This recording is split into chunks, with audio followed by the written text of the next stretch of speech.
of the major areas that the central government expenditure goes towards, and that is one of the reasons why there is not much left to try and develop the economy in terms of growth, in terms of capex, is the fact that we have three major subsidies.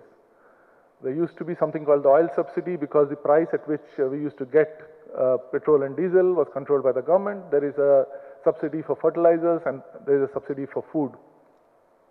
I'll just touch upon two very quickly. The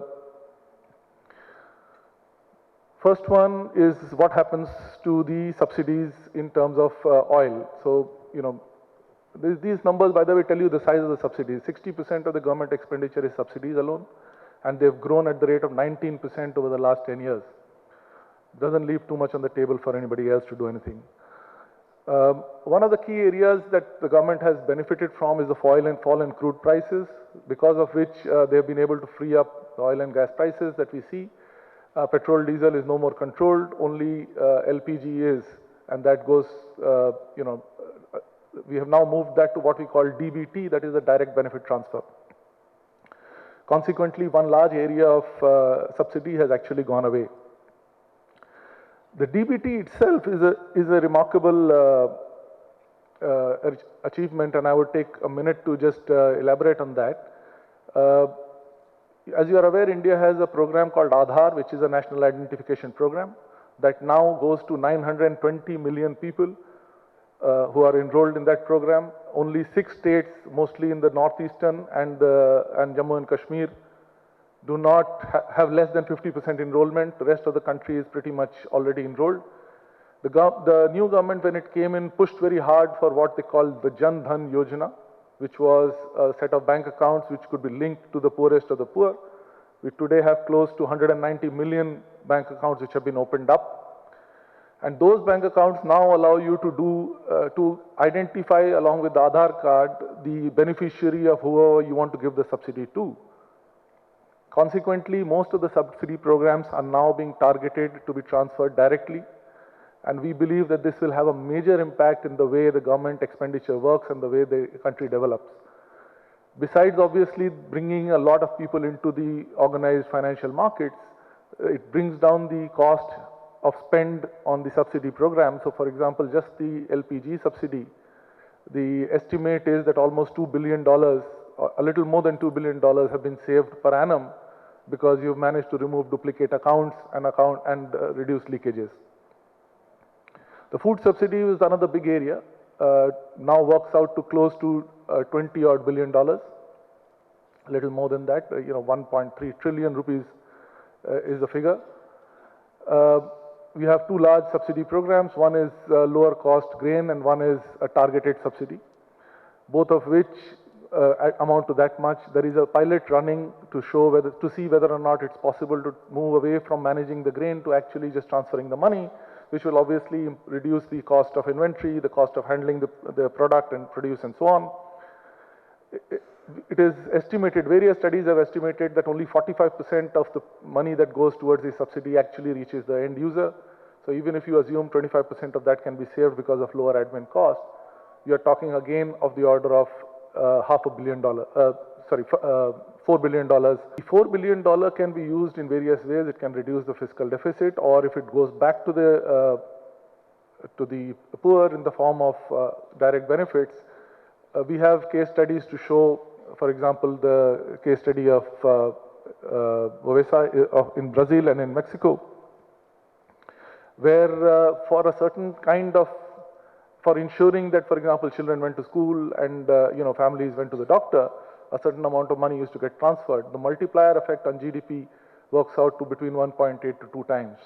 So obviously, some of these numbers can be fairly dramatic if taken care, if done consistently.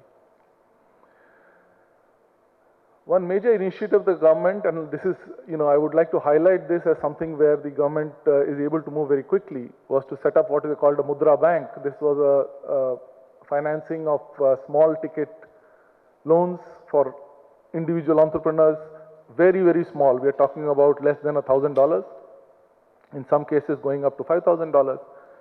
In the last year and odd, actually this was announced only in the budget, and since then we've had 6.6 million enrollments. and almost $5 billion or $4 billion have been disbursed through the various banking channels and the non-banking financial companies. So there is an attempt at the central level to try and reorganize the expenditure from subsidies and operating expenses towards capital expense, and to curb the cost of and to increase the infrastructure spend that we are getting. There are a lot of other regulatory and legislative changes that are also going through. One of the key points that I had mentioned when I started was that the effect of some of this could be near-term drag on the GDP, and we are seeing that possibly playing out. We expect that over the next 6 months onwards, we should see the change. This is exactly what happened when we had Mrs. Thatcher restructure, or when Mr. Suharto left Indonesia, and the economy became a little more free. Couple of other issues like public sector bank capitalization, etc., still a problem. Bank loans is still an issue, but the government is getting to that. The most important part that the government has done is to look at competitive federalism, and you are already seeing that in action here, where each of the states is trying to vie for development and trying to get industries specific to their particular area, which can, geographic area which can be of use to that industry. We've already seen, for example, coal auctions increasing the payout to states by to the extent of 0.7% of GDP, of the national GDP. Labor, trade, labor, land, and things like this are all state subjects. Power distribution, you had Secretary Arvind Kumar already mentioned. That is again a new program that the government has taken to solve some of the problems we have associated with that. Many of the states will have to go through it, and that can solve some of the issues we have in terms of distribution of power. Quick summary on the defense. I presume most of you are already aware of this. India has been, over the last several years, one of the largest importers in the world. We make up 14% of the total imports of defense goods in the whole world. Despite that, our armed forces, a recent study show, have only 50% of their equipment in working shape. More than about 50% of it is estimated is actually obsolete. The numbers that can be quite mind-boggling. I've just taken a forecast for the next 10 years based on what we have seen so far. So far it seems that the capex that we do in terms of defense, from our defense budget, the capex figure works out to about 0.7% of GDP. Even if you take 0.68% or thereabouts for the next few years, it will work out to about $225 billion opportunity. Since the time that we have announced this 49% defense FDI, we've already had many of our leading companies actually announcing tie-ups with some of the global majors. Again, too much detail there, just to give you an idea that every month we are having a lot of the Defense Acquisition Council meets and puts out a lot of the orders. Already from July to July of this year, we've had $36 billion of orders already placed or in the process of tendering. This is just a compilation of the procurement plan of each of the armed forces. Right now, that's the only area that defense forces can sell to. The numbers are very large. The attempt at the government level has been to try and simplify the procedure and make it more possible.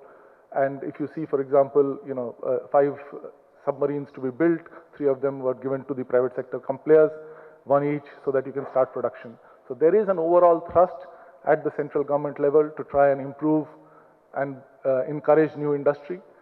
There is a need, there is a straight focus in terms of letting the states do more and develop themselves. So it is not only the state but also the center which is inviting people to do business with India. I hope that gives you an overview of what we are doing as a country. I'm sure the details many of the other speakers will be able to elaborate on. Thank you very much.